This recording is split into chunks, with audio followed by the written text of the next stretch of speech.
Welcome back. We've been a bit of a slow start to the new year, but we're back. Welcome to new and old subscribers. We've had a massive increase to the channel, which has been fantastic. And it's largely due to this video, which for my channel has got unprecedented views at 232,000 currently. Essentially, the audience has decided the first video of the year for me. I have to follow this up a little bit. There was plenty of people in the comments still unaware of the H rules, and other people that are maybe a little bit less sure of how to implement them. So today I am not here to argue with comments like the rule is stupid and F the highway code. Yes, that was a genuine comment. This video is for people that want to understand it. As per the ethos of this channel, it's to help those that want to be helped. And if you are pretty familiar with Rule H2 yourself, let me know, would you have dealt with all the situations in this video in the same way? And stick around, because I will show you some footage from 2 separate driving tests, and the outcomes may surprise some people of how my students implemented Rule H2. Right, let's make like Tom Daly and dive in. Rule H2, of course, says we should allow pedestrians that are waiting to cross to do so into roads that we are turning and from which we are turning. Essentially, that's major to minor and minor to major. Simple on paper,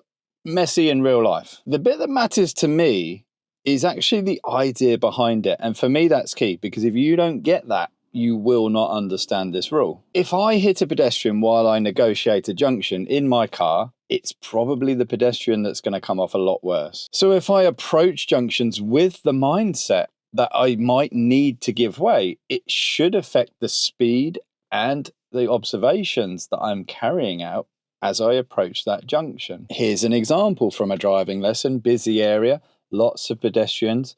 My learner approaches about 7 miles an hour, scanning properly, and allows this lady to cross. That's the rule working exactly as it is intended. And if I'm honest, it's why I don't agree with people that completely dislike Rule H2. If you're actively looking for pedestrians, you can protect them even when they make a mistake. Just like this lady here, that is showing about as much self-preservation as a newly hatched duckling. Clearly, she doesn't want to reach her pensionable age. The things I consider is if I'm perhaps at a very small junction and maybe there's a box junction like this, I don't want to go inside the box junction. And I also want to control the traffic behind me. So generally I sit in a perfectly straight line. Now this is so that if I get shunted from behind, I don't go into the path of the pedestrian that I'm actually being nice to. It's the same principle as waiting for a right turn. We teach learners, keep your wheels straight, keep your car straight. And that's so if you hit from behind, you don't go into an articulated lorry that you're giving way to. That said, sometimes angling does make sense. So like here, my learner made the decision to angle because the road is now big enough to do so, and that allows the traffic to pass harmlessly behind. Now, in fairness, my learner didn't actually need to stop here because the pedestrians hadn't reached the point at which they were actually waiting to cross, but it's a good decision either way. It's a thought about one. And my learner was also very much having to check the left mirror because a cyclist passing us on the left would have had priority over us as well.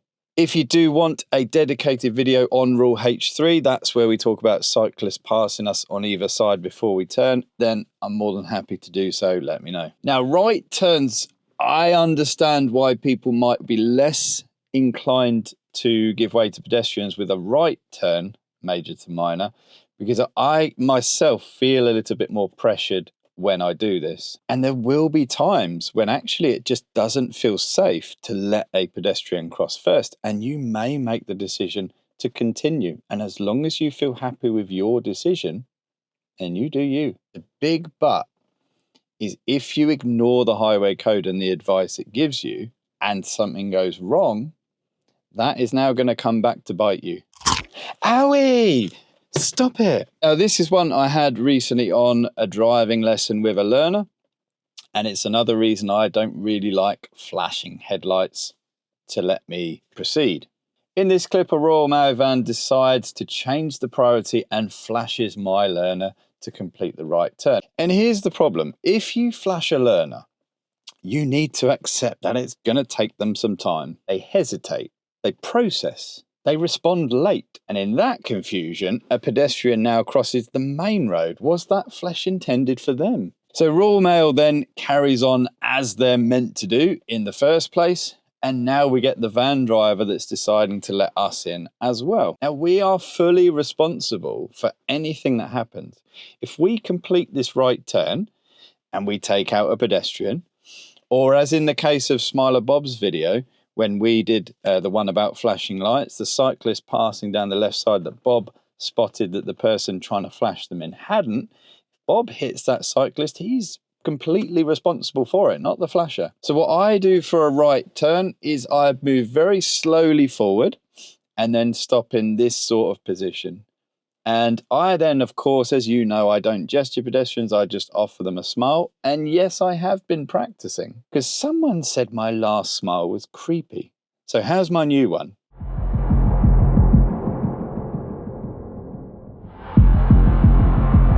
Now, when we did that same lesson, bus driver now flashes us, trying to change the priorities again. And this is not something to rush, so my learner doesn't. The bus now has to commit to letting us stop, and we now move slowly. Now watch the pedestrian almost step out, and this is why rule H2 matters. If that lady makes a mistake, she's still going to make it home safely because of the way we are entering that road. Happy days! Approaching giveways, the default mindset, as Graham said, should be a pedestrian is going to appear. So as we come into this one, the van blocks our view, so we're slow anyway. Pedestrian is there, we stop, lovely beautiful smile, she crosses. Now the next pedestrian is now in place, so again we hold still, and this one just faffs about a little bit and makes it obvious actually they're not crossing at this time. So cautiously we continue. If you're waiting for someone to cross and they make it clear that they don't want to cross, don't just sit there like a lemon. You can carry on. Compare the one in my last video where they had the headphone guy on the left turn and how my learner deals with that. Compare that to something that I found on the dash cam group, and it's night and day. And that is someone not applying the rule H2. And in here I have to mention, because someone was perhaps a bit confused, but we've looked to give way to this pedestrian. He doesn't want to cross. We can now carry on. It's absolutely fine. It's exactly the same as someone offering you out of a junction. If it's safe and you go, whatever. If it does take the pedestrian a little bit of time to process, I'm not bothered. So here we've stopped. We're just looking at him. He doesn't seem to take the bait. We smile. Now, if he had done nothing at this point, we would cautiously carry on. But he's now crossing, so happy days. Just be prepared for a few people may not know the rules, and it might take them a little bit longer to work out what you're doing. We're talking seconds, so there will be people that get annoyed at you. Are they really worth your time? So should you do this at traffic lights? No. Stopping would cause confusion. It would increase risk. This van driver here, you can see why he's done it, but you don't need to do it.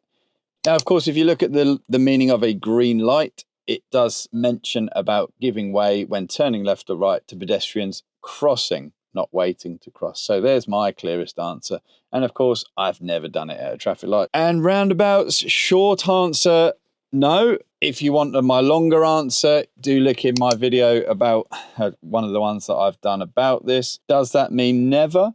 No, I have done it at roundabouts, but generally you're talking on the approach to a one-lane mini roundabout, and I've never done it on a roundabout exit, and I'm not sure I ever will. This is an interesting one from a lesson, and when I teach H2 to my learners, we very much get them to do the thinking, the talking, and often I will say things like, at a roundabout, we'll have done the roundabout, and I said, oh, would you have stopped if there's a pedestrian waiting to cross? And the straight answer I always get is no. Be pretty dangerous. So learners identify that a roundabout, this isn't something that they really want to be doing. But with that in mind, that's how I train them, and that's the sort of thought process they come through. Look at this one coming up to a 2-lane roundabout. There's no one behind us, and you've got a group separated with some in the road as we approach. Remember, dash cam makes things look further away, and my learner makes the decision that actually they're going to let the remainder of the group cross the road, and I was really pleased with that decision. I think it works well, and that's how I would like my learners to approach, rather than going, oh, roundabout no, junction yes. Weigh it all up. So 2 real driving test outcomes of Rule H2. So the first, leaving Peachman Way Test Centre in Norwich. As he gets to the first roundabout, there's a pedestrian at the exit. The learner slows, continues. Result, no driving fault. No mention of it at the end. It's Rule 187 followed perfectly. Second test, double mini roundabout. Learner allows the pedestrian to cross. Result, no fault, no mention. Why? Because both decisions were thought about and safe. What is dangerous is just coming up to a roundabout exit, slamming your brakes on and going, well, Rule H2. That's when it becomes not about courtesy, it's just poor planning. So to sum up, yes, you should allow pedestrians that are waiting to cross roads into which or from which you're turning to do so. You may have times when it is safer to continue, and that's your judgment. Don't do it at traffic lights. And as a general rule, I do not actively encourage you to do it at roundabouts. Follow Rule 187. Unlike this mini, you should be looking out for pedestrians that are crossing and giving them plenty of room. The most important action in any situation is the action of the pedestrian. That should govern what you do. Stay safe, it is the biggest priority. And remember, everyone out there is someone's priority. And all we all want to do is get home safely at the end of the day. And that's where Rule H2 wins.